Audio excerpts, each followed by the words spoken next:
Here at the History Museum of Mobile, at the Admiral Sims room.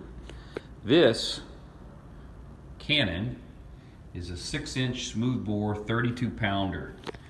It was recovered from the wreck of the CSS Alabama in the English Channel. The cannon was positioned forward starboard as the ship was refitted with its armaments, and Sims took command of the vessel. Note the cannon on exhibit can be seen in the far left corner of the wall mural as it was placed on the deck in 1863. If you look there, you'll see it. It's an actual photo aboard the CSS Alabama. This 6-inch smoothbore 32-pound cannon was on the CSS Alabama that was captained by Mobile's Admiral Sims. You can come see it for yourself at the History Museum of Mobile.